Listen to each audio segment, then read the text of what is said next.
Allah. Bismillahirrahmanirrahim. Assalamualaikum warahmatullahi wabarakatuh. Untuk malam ini insya-Allah kita ni akan baca suratul Kahfi daripada ayat pertama sehingga ayat ke 293. Siapa?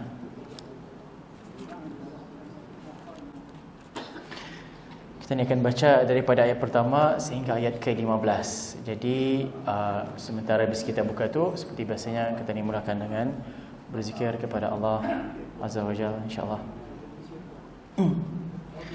Astaghfirullahal azim. Astaghfirullahal azim. Astaghfirullahal azim alladzi la ilaha illa huwal hayyul qayyum wa atubu ilaih. Astaghfirullah rabbal baraya. Astaghfirullah minal khataya. Astaghfirullah rabbal baraya. Astaghfirullah minal khataya. Astaghfirullah rabbal baraya. Astaghfirullah minal khataya.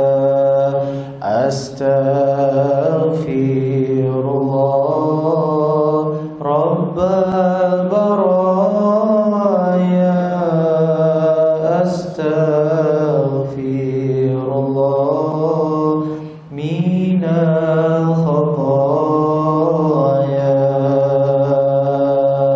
Allah Allah Rabbuna Allah Allah Allah wa nashkurullah Allah Allah Rabbuna Allah Allah Allah wa nashkurullah Allah Allah Rabbuna Allah Allah Allah wa nashkurullah wa nahmadullah wa na'budullah wa nastaghfirullah wa natubu ilallah.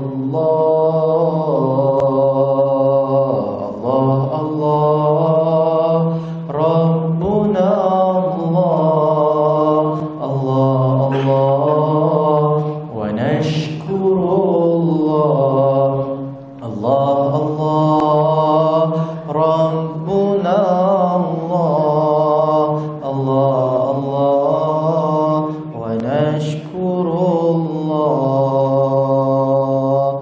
La ilaha illallah.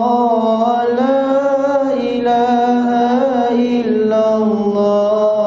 La ilaha illallah Muhammadur Rasulullah. La ilaha illallah. La ilaha illallah. La ilaha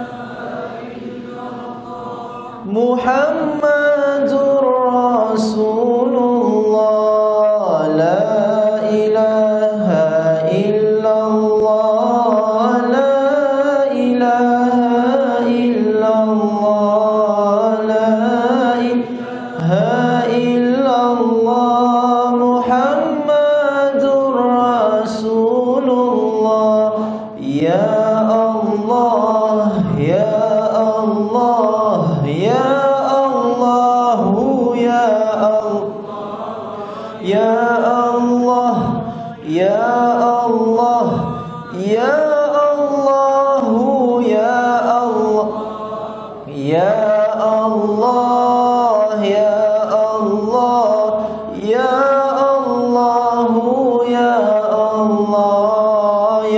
Allah, ya Allah, ya Allah, ya Allah, la ilaha illallah, la ilaha illallah, la ilaha illallah, Muhammadur Rasulullah, la ilaha illallah, la ilaha illallah, la ilaha illallah, Muhammadur Rasulullah, la ilaha illallah, la ilaha illallah, la ilaha illallah, Muhammadur Rasulullah. Jadi kita buka surah Al-Kahfi, insya-Allah kita baca ayat 1 sampai 10 insya-Allah. Sama-sama kita buka ayat surah Al-Kahfi, muka surat 293. Kita baca dari ayat pertama sehingga ayat ke-10 insya-Allah. A'udzu billahi minasy syaithanir rajim. Bismillahirrahmanirrahim. Alhamdulillahilladzi anzala ala 'abdihil kitaba wa lam yaj'al lahu 'iwaja qayyiman liyunzira ba'san shadidan min ladunhu wa yubashshiral mu'minina alladhina ya'maluna as-salihat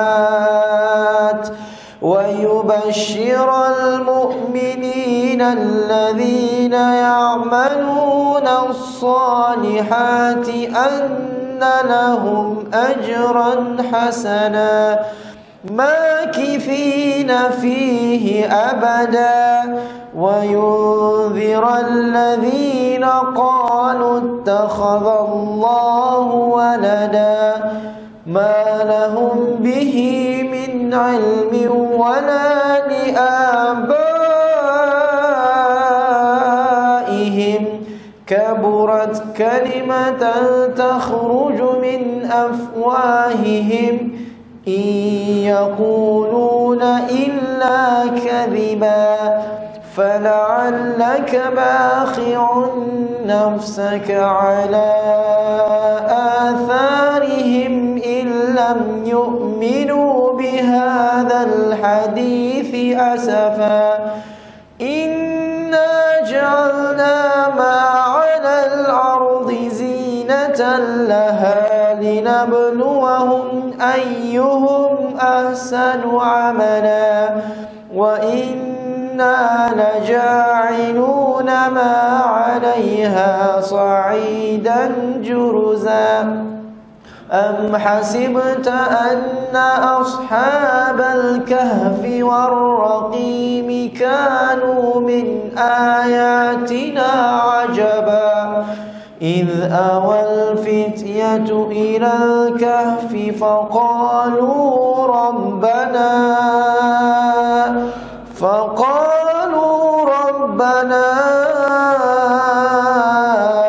آتنا من لدنك رحمة وهيئ لنا من أمرنا رشدا صدق الله العظيم. Innal hamdalillahi thumma alhamdulillah wassalatu wassalamu ala Rasulillah wa ala alihi wa man walah. Qala Allah Ta'ala fi Qur'anil Karim, a'udzu billahi minasyaitonir rajim. Qul huwallahu ahad, Allahus samad, lam yalid wa lam yulad wa lam yakul lahu kufuwan ahad. Para tamu Allah Azza wa Jalla yang kami hormati lagi kami kasihi, pada 2 minggu lepas kita ni berhenti kepada kita ni berhenti sehingga ayat ke-8, iaitu daripada suratul Fajr, allati lam yukhlaq mithluha fil bilad. Kita ni berhenti pada ayat ini, tetapi tidak habis apa yang kita ni cakapkan. Kita ni pada 2 minggu lepas kita ni cakapkan tentang perihal macam mana kaum Lut ni, macam mana dorang ni kaum Lut, kaum Ad, macam mana dorang ni ketinggian mereka macam mana, kehidupan mereka macam mana, dan kekuatan mereka macam mana para tamu Allah Azza wa Jalla. Jadinya di dalam ayat ke-7 yang mana berbunyi alam tara kaifa fa'ala rabbuka bi'ad, yang ke-6 Iram dzatil imad, iaitu penduduk Iram yang mempunyai bangunan-bangunan yang tinggi dan sesuai dengan penduduknya. Itu ayat yang ke-6. Sekarang kita ni masuk ayat yang ke-7. Allati lam yukhlaq mithluha fil bilad, yang belum pernah diciptakan sepertinya, tentang besar dan kukuhnya di segala negeri pada zamannya. Jadinya para tamu Allah Azza wa Jal, orang-orang pada kaum ini, bila mana dorang ni para tamu Allah Azza wa Jal, dorang ni adalah kaum-kaum yang tubuhnya tinggi dan juga mempunyai badan yang teramat kuat. Dan di sini kaum Ad ni para tamu Allah, apa yang hebatnya ialah mereka ni ada hubung kait dengan ayat yang ke-8 seterusnya. 7 dan ke-8 adalah ada hubung kaitnya ia punya ayat ni. Macam mana kaum Ad, mereka ni ingkar kepada Allah Azza wa Jal. Mereka ni melakukan syirik kepada Allah. Dan bertepatan dengan kita ni yang tadi pagi, yang kita ni baru melihat macam mana kusuf, bukan khusuf, yang hampir sama. Gerhana matahari digelar sebagai kusuf, K-U-S-U-F. Gerhana bulan dipanggil sebagai khusuf, K-H-U-S-U-F. Bezanya saya dalam bahasa Melayu nada H. Kalau yang tadi pagi kita hadapi adalah kusuf, dalam bahasa Arabnya kaf, sin, waw, fa. Dan bahasa Arab yang bulan adalah kha, sin, waw, fa, khusuf dan kusuf. Dan apa yang kita ni alami tadi adalah kusuf. Now, kita ni dalam kita ni punya WhatsApp viral macam mana tadi, orang yang banyak menggambar bulan, orang yang banyak menggambar matahari, dan pelbagai lagi variasi yang kita lihat dalam WhatsApp kita ni, dalam social media. Ada yang salah satunya digambarnya, kemudian dibezakannya dengan apa namanya ni, eclipse tu, yang ia punya kacamata tu ada perbezaan. Kita ni merasa takjub melihat. Yang ketiganya ada lagi yang baru datang daripada di Malaysia, yang mana keadaannya betul-betul gelap, yang hampir separuh daripada bulan itu menutupi matahari. Dan kita ni merasa takjub. Yang paling hebat di Indonesia, seluruh matahari itu ditutupi oleh bulan. Dan sekarang bertepatan dengan ayat ini para tamu Allah Azza wa Jal, di antara 3 senario ni, kita ni melihat daripada WhatsApp ni, kita ni katakan Masya Allah. Di mulut kita ni keluar Masya Allah melihat senario gerhana matahari ni. Sebenarnya mengikut hadis Imam Muslim, hadis riwayat yang sahih tentang gerhananya matahari ataupun gerhana bulan, kita boleh cek, akan dikatakan oleh Rasulullah SAW, mafhum hadis, bukannya matanya, mafhumnya, bila mana berlaku gerhana matahari, lihat kepada 2 golongan. Golongan yang pertama, mereka melihat gerhana matahari ni, mereka merasa takjub. Ni kita ni semua takjub melihat darah WhatsApp, wah Masya Allah, hebatnya. Ni adalah apa kata Rasulullah, mafhum hadis, kata Rasulullah SAW, orang yang merasa takjub ni adalah di kalangan orang-orang yang lalai. Yang kedua, Rasulullah katakan, bila mana ia melihat fenomena gerhana matahari atau bulan ini, ia katakan Masya Allah, ia merasa takjub, tetapi ditambah apa para tamu Allah Azza wa Jalla, ditambah terasa ketakutan kepada Allah. Ni keluar daripada mulutnya Nabi Muhammad sallallahu alaihi wasallam sendiri. Pasal apa? Inilah kata para alim ulama, bukan kata Rasulullah tapi kata para alim ulama, bila mana dorang menukilkan akan ayat Rasulullah ni, orang yang bila mana berlakunya gerhana matahari, kemudian ia melihat betapa kebesaran Allah Azza wa Jalla, dalam masa yang sama ia merasa ketakutan. Kerana apa? Ia sudah mengetahui berkemungkinan besar inilah gambaran hari kiamat kelak para tamu Allah Azza wa Jalla. Jadi kita ni yang tadi kita ni imbas dari kita ni pada pagi tadi melihat, adakah kita ni melihat video ni kita ni merasa takjub, oh masya Allah hebatnya Allah, ataupun kita ni merasa takjub dan merasa takut akan keagungan Allah? Tengok, Allah jarang-jarang datangkan perkara ni kepada kita ni. Dikatakan 4 tahun sekali, tapi the real fact yang tadi berlaku tu, ia hanya berlaku semasa 21 tahun yang lepas. Pada 1995 baru berulang yang baru ni selepas 21 tahun. Ada bergerhana 4 tahun sekali, tapi yang berlaku tadi ni baru berlaku yang lepasnya ini adalah 21 tahun yang dulu. Allah gambarkan kita ni para tamu Allah Azza wa Jal. Bayangkan tadi sekiranya, bersyukur kita ni bukan hari Jumaat pada hari ini. Bayangkan Allah takdirkan tadi gerhana matahari dan gerhana bulan. Sekiranya dia bergerak-gerak lagi bulan itu, maka sudah nescaya terjadilah hari kiamat pada hari ini para tamu Allah. Tengok, Allah berikan gambaran yang secebis tentang hari kiamat. Apa yang berlaku kepada kaum Ad bila mana mereka ni derhaka kepada Allah Azza wa Jal. Allah berikan kepada mereka ni satu musibah. Allah berikan satu musibah kepada kaum Ad. Dan musibah ini selalu kita lihat di televisyen, kita melihat di internet, di YouTube, apa semua, di WhatsApp ataupun di social media. Kaum Ad macam mana ia boleh terhancur di atas muka bumi Allah Azza wa Jal? Adalah Allah hantarkan kepada kaum Ad ini angin yang begitu kuat dan yang kita kenali sebagai puting beliung.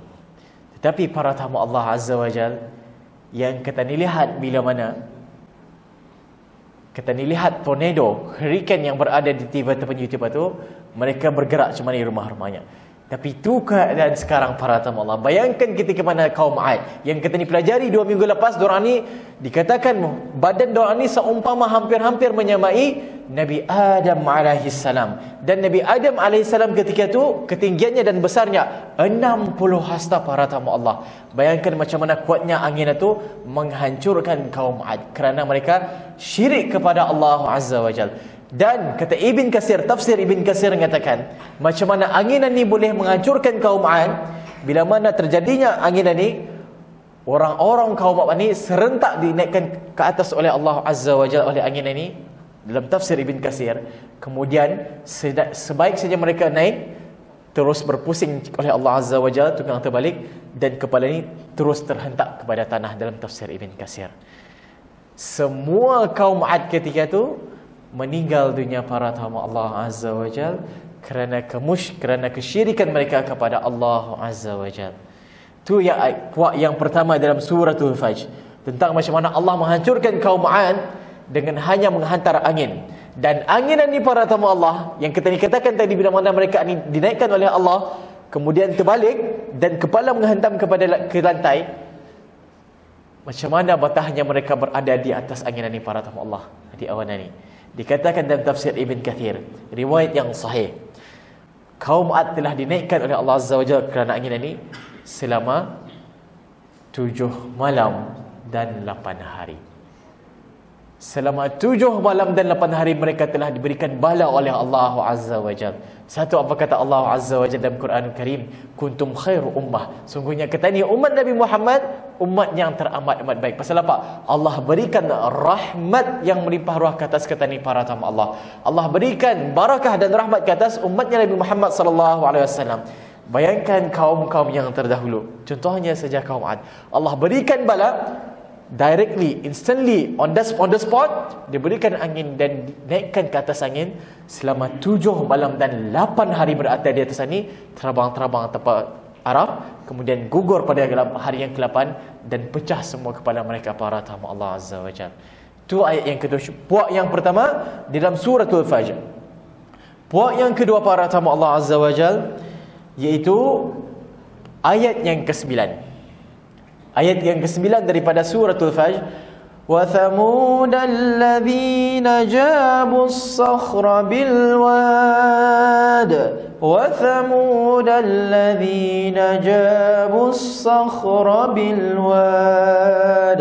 Dan terhadap kaum Thamud yang memahat batu-batu besar di lembah-lembah Wadil Qura, iaitu tempat tinggalnya. Dan di sini para tamu Allah Azza wa Jalla, yang hebatnya kaum Thamud, siapa kaum Thamud dan siapakah Nabi ketika mana kaum Thamud ini hidup. Kaum Thamud ini mereka hidup ketika zamannya Nabi Saleh alaihi salam. Nabi Saleh alaihi salam. Dan cerita bila mana tafsir Ibn Kathir mengatakan dan juga tafsir Syekh Abdul Rahman As-Sa'di mengatakan situasi Nabi Saleh alaihi salam ini walaupun kita ni jarang mengetahuinya, ketika mana Nabi Saleh ini kita kecil, semua orang-orang kaum Thamud ini sayangkan kepada Nabi Saleh ini. Pasal apa? Nabi Saleh ini mereka melihat mempunyai syakhsiah yang unik. Mereka melihat Nabi Saleh ini mempunyai syakhsiah yang mulia. Mereka melihat Nabi Saleh ini mempunyai sesuatu yang teramat murni mengalahkan mereka semua. Jadi bila mana mereka ni kaum Thamud ini, ya personality kaum Thamud sendiri dikatakan dalam tafsir Ibn Kathir, mereka ni di antara kaum-kaum yang terhebat Allah ciptakan. Macam mana hebatnya? Masih ada kaum Thamud ketika sampai sekarang. Orang-orang kaum Thamud ini diberikan, dorang ni tubuh badannya kata tafsir Ibn Kathir sama seperti tubuh kita ni sekarang. Bukan seperti kaum Ad yang sebelumnya orang tinggi-tinggi dan tegap-tegap dan kuat-kuat. Tapi kaum Thamud tubuh badannya seperti kita ni semua. Tingginya macam kita ni semua, tapi Allah berikan satu kelebihan kepada mereka. Mereka teramat-amat kuat. Sehingga dalam tafsir Ibn Kathir mengatakan kaum Thamud ini, dorang punya kesukaannya adalah naik ke atas gunung. Naik ke atas gunung dan mencari batu-batu yang besar. Dan dengan hanya tangan mereka ni, mereka boleh memecahkan batu. Dan mereka ni uniknya apa? Ni dalam surah Fajr ayat yang ke-9, dan kaum Thamud yang memahat batu-batu besar di lembah Wadil Qura, iaitu tempat tinggalnya. Mereka naik ke atas gunung mencari batu besar, memecahkan dengan tangan mereka sendiri. Dan yang hebatnya tangan ini Allah ciptakan macam mana untuk kaum Thamud, mereka boleh membina rumah dengan tangan ini dengan batu-batu yang besar. Ada ia punya bukti para tamu Allah Azza wa Jalla, ada dalam satu website. Sehingga sekarang kalau kita pergi ke negeri Syam, ada kalau kita tanya tour guide itu di mana ia punya nama Dar Al-Thamud. I don't know if ada dalam Google ke tidak, Google Image, Dar Al-Thamud. Jadi tempat ini masih ada. Kita ni pergi naik ke atas gunung itu, ada rumah-rumah yang dibuat daripada batu, yang dikatakan contohnya macam gua apa tu, tapi ini betul-betul rumah. Jadi naik ke atas gunung itu, kemudian ada bentuk batu. Dan di sinilah dikatakan inilah peninggalan kaum Thamud. Dan kaum Thamud ini para tamu Allah Azza wa Jal, bila mana mereka hidup dengan Nabi Saleh, mereka melihat Nabi Saleh seorang yang betul-betul murni akhlaknya. Dan ingat, pada zaman kaum Thamud ini, mereka pun menyembah Allah Azza wa Jal. Tetapi yang kurangnya ialah mereka mensyirikkan Allah Azza wa Jalla. Dan buktinya apa? Bila mana kita melawat akan rumah-rumah di gunung ini, ada di dalam rumah-rumah ini patung-patung yang dibuat seperti rumah rupa wajah. Dan ni dikatakan para alim ulama sembahan orang kaum Thamud. Jadi bila mana Nabi Saleh ni sudah besar, Nabi Saleh pun diberikan wahyu oleh Allah Azza wa Jalla. Ingat, yang kita ni para belia, kita ni hanya ingat wahyu Allah Azza wa Jalla tu berlaku kepada Rasulullah. Semua nabi-nabi yang ada atas muka bumi diberikan wahyu oleh Allah Azza wa Jalla. Cuma tu juga Nabi Saleh. Dan Nabi Saleh ni ketika mana ia besar, kan sama ia punya sirah macam Nabi Muhammad SAW. Bila mana Nabi Muhammad sudah besar, diberikan wahyu kepada Rasulullah, Rasulullah pergi kepada kaumnya. Satu juga kata tafsir Ibn Kathir, Nabi Saleh bila mana ia sudah besar, kemudian ia pun pergi kepada kaumnya. Apa kata Nabi Saleh? Wahai kaumku, katanya, bertakwalah kamu kepada Allah dan sembahlah Allah dan hanya Allah, kata Nabi Saleh. Maka apa kata kaum Thamud? Wahai Saleh, katanya, kami berharap daripada engkau kecil sehingga engkau besar. Kami harapkan engkaulah yang boleh merubah kaum ini. Kami harapkan engkaulah yang akan menjadi kebanggaan kepada kaum ini. Ternyata engkaulah perosak akan kaum ini, wahai Saleh. Ingat, pada sirah Nabawiyah, bila mana Rasulullah naik ke atas jabal memanggil ahli keluarganya, apa kata Rasulullah? Wahai kaumku, bertakwalah kamu kepada Allah, sembahlah Allah. Apa kata salah seorang daripada pamannya? Anta majnun, engkau gila wahai Muhammad, wali'ayadhu billah. Satu je Nabi Saleh para tamu Allah Azza wa Jal. Bila mana Nabi Saleh katakan, bertaubatlah kamu, bertakwalah kamu kepada Allah Azza wa Jal, dan sembahlah Allah dan hanyalah Allah engkau sembah. Terus kaum Thamud katakan apa? Wahai Thamud. Ini ada dalam tafsir Quran surah yang lain kami gabungkan. Di antaranya surah Ahqaf, ada dalam surah Ahqaf cerita ini. Jadi apa kata kaumnya? Wahai Saleh, Kami fikirkan engkaulah menjadi kebanggaan kami, wahai Saleh. Rupa-rupanya engkaulah yang memburukkan kami, wahai Saleh. Jadi orang-orang ketika itu marah kepada Nabi Saleh. Selang hari, selang bulan, mereka pun semakin benci kepada Nabi Saleh. Pada satu hari, sekelompok orang, ada dalam tafsir Quranul Karim, sekelompok orang ini dikatakan orang ini tis'ah, 9 daripadanya ada dalam ayat Quran, anda lupa ayat, tapi ada tis'ah, 9 orang daripada kaum Samud ini, mereka menggagak kepada Nabi Saleh. Wahai Saleh, katanya, engkau telah berdakwah kepada kami untuk menyembah Tuhanmu. Kami mahu menyembah Tuhanmu dengan satu syarat, katanya. Mereka sebelum mereka datang kepada Nabi Saleh alaihissalam, mereka telah bermesyuarat di antara mereka. Katanya, wahai Saleh, kami sanggup beriman kepada Tuhanmu dengan satu syarat. Kan Samud ini dorang suka kepada batu-batu besar. Mereka apa katanya? Wahai Saleh, jikalau engkau boleh mengeluarkan daripada batu besar ini seekor unta, dan unta ini mereka berikan syarat. Dalam tafsir Ibn Katsir mengatakan mereka berikan syarat 5 ke 7 syarat, tapi yang disebutkan hanya 2 atau 3. Yang pertamanya, unta ini haruslah keluar daripada batu ini dan lahir sebagai unta betina. Yang kedua, bila mana saja ia keluar daripada batu yang besar ini, kami mahukan unta ini bunting ataupun pregnant, kata orang putih. Terus bunting, katanya, terus pregnant. Dan yang ketiga, katanya, kami mahukan bila mana unta ini keluar daripada batu ini, unta ini ia punya kulit semua putih. Jika tujuh daripada 3 ni dinyatakan dalam tafsir Ibn Katsir. Satu, kata kaum Samud, jika engkau boleh mengeluarkan unta betina, unta yang pregnant, dan juga unta yang putih, kami akan menyembahmu, wahai Saleh. Maka Nabi Saleh membuat apa, para tamu Allah Azza wa Jal? Nabi Saleh yang ketika itu melihat keadaan kaumnya yang banyak khurafat, banyak kufur, banyak syirik, maka Nabi Saleh pun sujud kepada Allah Azza wa Jal. Ia sujud kepada Allah Azza wa Jal, memohon kepada Allah, ya Allah, ya Tuhanku, berikanlah apa yang kaumku ini mahukan, nescaya mereka akan beriman kepadamu. Turunlah wahyu, para tamu Allah Azza wa Jal. Ada dalam surah ayat lazim tentang kisah ni, unta ni ada nafakhatullah, ia punya ayat. Bila mana Nabi Saleh sujud berdoa kepada Allah, Allah lahirkan, keluarkan daripada batu besar ni unta yang pertama, wanita betina. Yang kedua, betul unta ni pregnant. Dan yang ketiga, betul ia berwarna putih. Bila mana sudah keluar ni, maka kaum-kaum Samud yang melihat semua tu, yang 9 orang ni mengatakan apa? Engkau penipu, wahai Saleh. Ini semua adalah hanya silap matamu, wahai Saleh. Dikatakan 2 puak ketika itu, satu puak menerima dakwahnya Nabi Saleh dan satu puak menolak dakwahnya Nabi Saleh. Siapa yang menerima? Yang menerima dalam tafsir Ibn Katsir mengatakan adalah orang-orang yang miskin, dan orang yang menolak adalah orang-orang yang kaya. Dan daripada orang kaya ini adalah 9 orang yang tadi mencabar Nabi Saleh ini.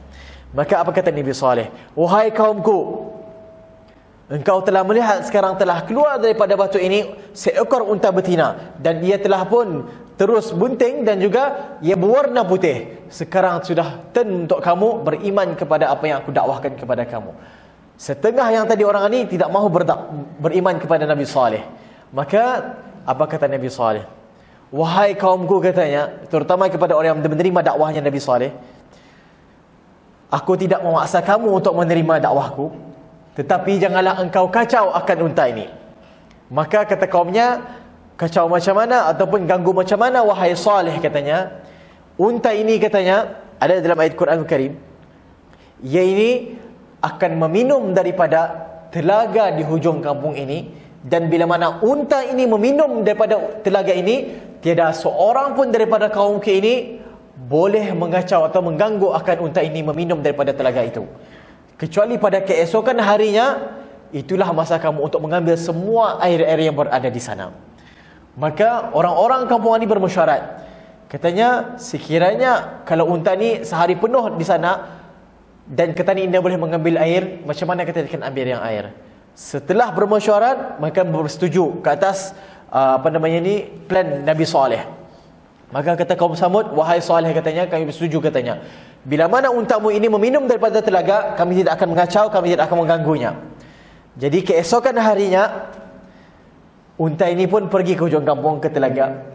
Kemudian betul, unta ini meminum di sana dan tidak bergerak daripada telaga itu, cuma meminum sehari penuh.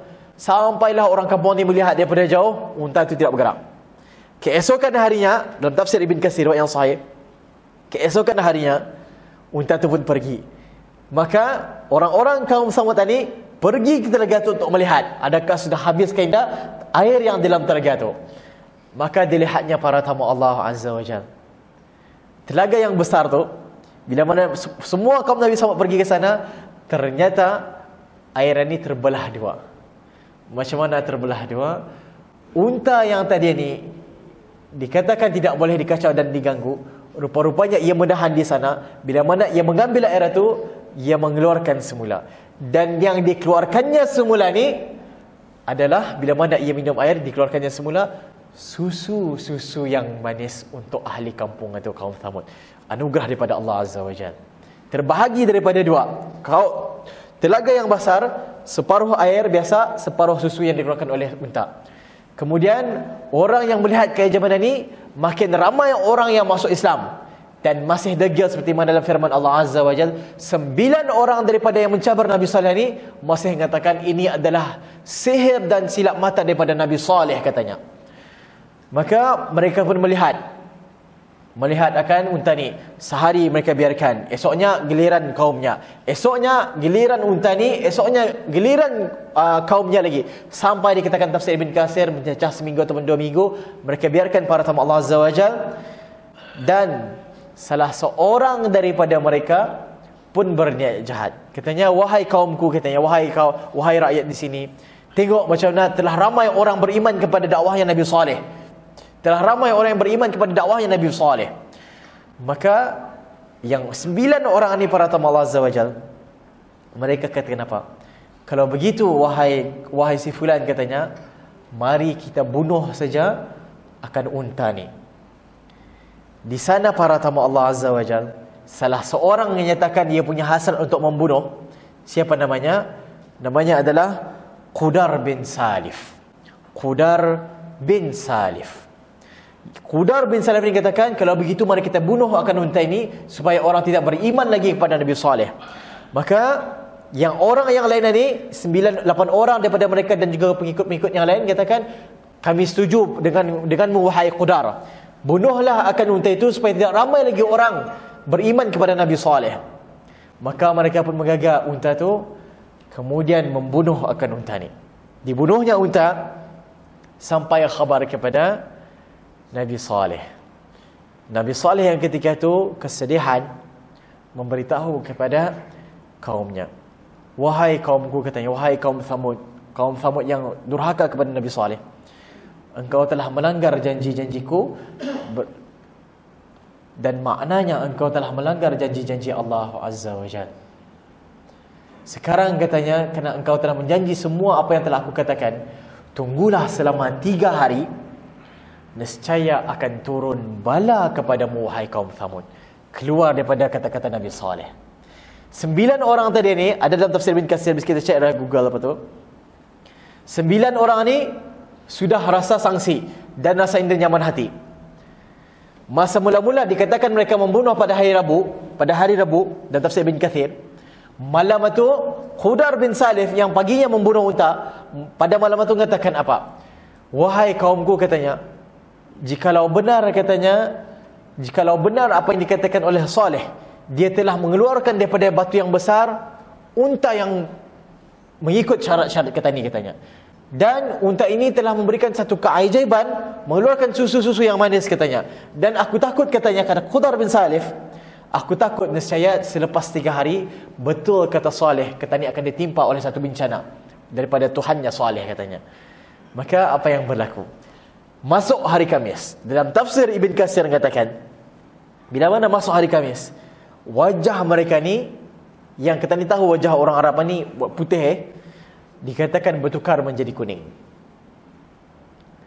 Masuk hari Jumaat, seharian mereka ni mula-mula melihat Adakah engkau perasan sesuatu yang kelainan kepadaku, wahai kaumku, katanya, wahai rakyat. Tanya, aku melihat wajahmu seperti kekuning-kuningan. Masuk hari Jumaat, hari kedua janji Nabi Saleh. Di sini mereka sudah merasa sakit. Wajah mereka ni dalam tafsir Ibn Katsir berubah menjadi merah. Semua menjadi merah dan semua sudah takut para tamu Allah Azza wa Jalla. Dan hari yang ketiga, semua yang dijanjikan oleh Nabi Saleh akan ditimpa bencana. Hari yang terakhir, semua muka mereka menjadi hitam dan buruk. Jadi kata Qudar bin Salif, wahai kaumku, katanya, betul kata Nabi Saleh, katanya, kita sudah ditimpa bala, ditimpa bencana. Dan sebelum masuk hari keempat, aku takuti kita semua akan meninggal, katanya, mati. Mari, katanya, bunuh Nabi Saleh. Sebelum keluar lagi kata-kata daripada mulutnya bahawasanya bila mana masuk hari keempat kita semua akan mati, baik, kata ini, bunuh Nabi Saleh, katanya, dan kata ini akan menjadi sembuh.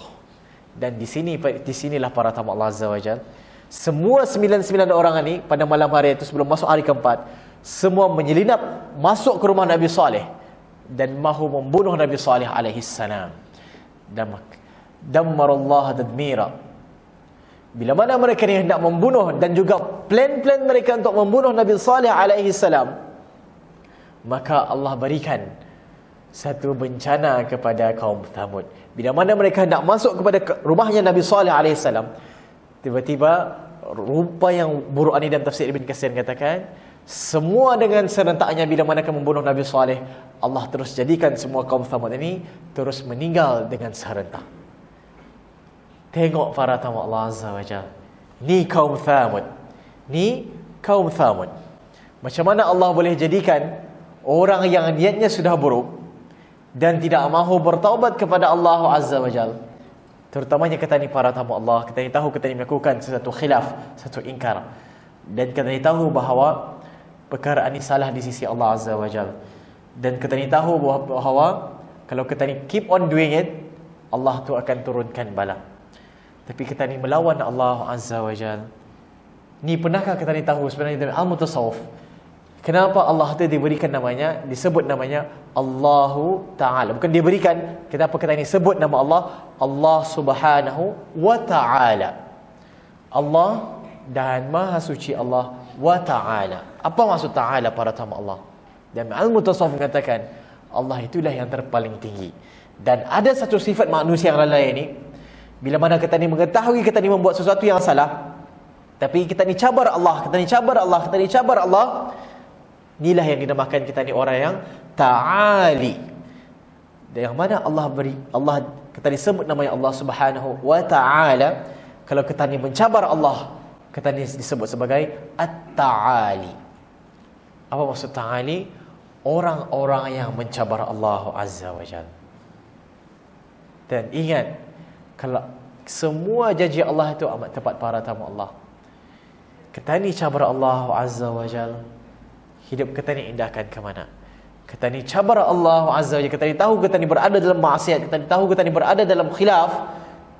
Sebab apa? Kita ni rasa comfortable, nada juga bala turun, nada juga Allah berikan apa-apa, artinya apa yang aku buat ni bagus. La.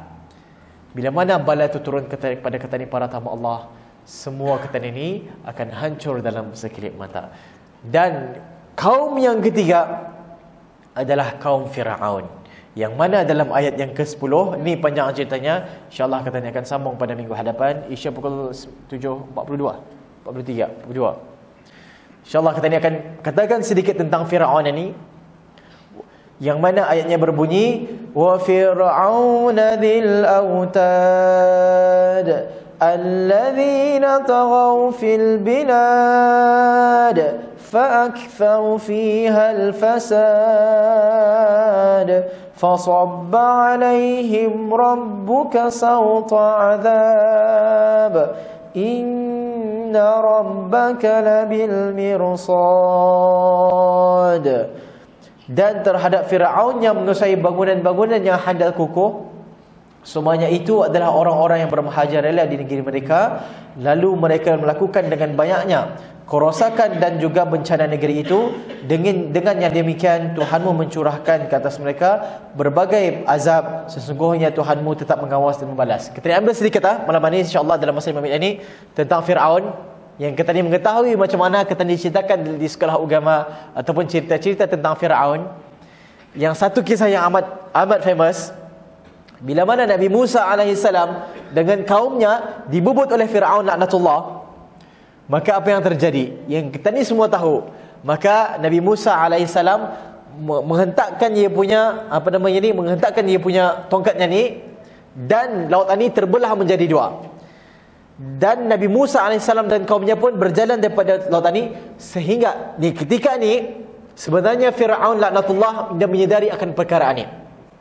Sehinggalah Nabi Musa alaihissalam sampai ke hujung itu.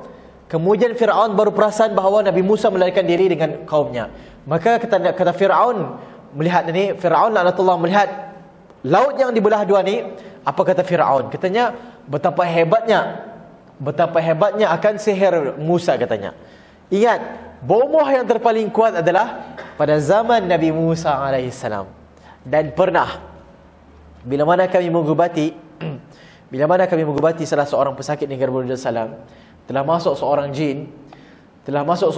Ia kan jin ni hidupnya teramat panjang, ribuan tahun, puluhan ribu tahun, ratusan ribu tahun. Salah seorang jin tu, ia masuk ke dalam ni, kemudian ia bersuara teramat tua. Ia masuk ke dalam badan seseorang tu, bila mana ia ubat, bila mana bertukar ia punya suara teramat tua, dan ia hanya bercakap Arab, dan Arabnya tu terlampau pelat, kami pun tidak faham. Maka dipanggillah salah seorang guru yang pandai bahasa Arab, yang ami benar-benar. Maka disuruh bertanya kepada jin ini. Maka bila mana tengok para tamu Allah, Allah yang menghidupkan, Allah yang mematikan. Bila ditanya kepada jin ni, kami hanya dapat menangkap, untuk membalas balik tidak mampu, pasalnya Arabnya terlampau lain. Bila mana ditanyakan kepada jin ni berapa umurnya, Masya Allah, tabarakallah, apa yang kata jin ni dengan suara yang teramat lemah? Aku hidup pada zaman Nabi Musa katanya. Kami terkejut para tamu Allah. First ever experience. Baru pernah melihat jin yang teramat tua. Katanya, kami hidup pada zaman Nabi Musa katanya. Sekali kami dipercayakan, jin ni kadang-kadang dalam ilmu perubatan kita ni boleh percaya jin. Sekali kami cuba, kalau benar hidup pada zaman Nabi Musa, ceritakan fizikal Nabi Musa, ceritakan fizikal Firaun, ceritakan macam mana ayat-ayat dalam ayat Quran, ia jin Islam. Macam mana ayat dalam Quranul Karim tentang Firaun, tentang Musa. Wallahil azim, hampir semua ayat-ayat Quran yang mengatakan tentang Nabi Musa dan Firaun disebutnya ketika itu. Iaitu ketika itu bukan ia merasuk, tapi kata orang Brunei terlintas, dan ia termasuk dan dia dapat keluar pasal terlampau tua. Betul, ia ceritakan daripada A sampai Z tentang kisah Nabi Musa dan juga Firaun laknatullah. Betullah kata Allah Azza wa Jal. Tu tandanya apa?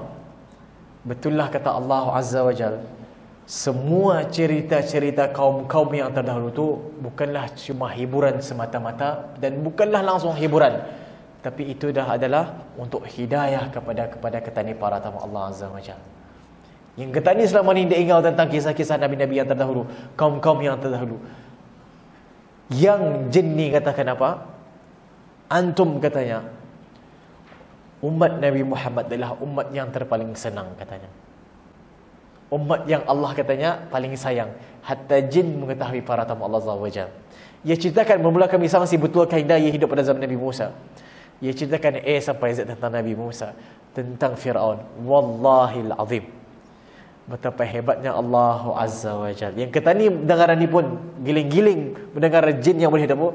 Bayangkan yang Allah yang menghidupkan dan mematikan kita ni para tamu Allah Azza wa Jalla. Jadi insya-Allah kita ni akan sambung pada minggu hadapan. Kita ni punya tentang Firaun ni, insya-Allah kalau ada masa. Dan minta maaf pada malam ni anda dapat mengimam solat Isyak, pasal di Nisa ada acara pukul 8. Penting. Jadinya sekarang orang lain imam. Selepas salam anda minta izin, selepas salam terus jalan ke Nisa insya-Allah, kerana ada function lagi di Nisa. Kita ni tutup pada malam ni sebelum masuk waktu Isyak. Beberapa zikir yang sudah jarang kita ni bawakan, dan insya-Allah kita ni hidupkan hati kita ni dengan zikir ini insya-Allah. Subhanallah walhamdulillah wa la ilaha illallah wallahu akbar. Subhanallah walhamdulillah wa la ilaha illallah wallahu akbar. Subhanallah walhamdulillah wa la ilaha illallah wallahu akbar. Subhanallah walhamdulillah wa la ilaha illallah wallahu akbar. Subhanallah walhamdulillah wa la ilaha illallah wallahu akbar. Subhanallah walhamdulillah wa la ilaha illallah wallahu akbar. Subhanallah walhamdulillah wa la ilaha illallah wallahu akbar. Subhanallah walhamdulillah wa la ilaha illallah wallahu akbar. Jazakumullah khairul jazaa wa barakallahu fikum. Jumpa minggu hadapan. Wassalamualaikum warahmatullahi wabarakatuh.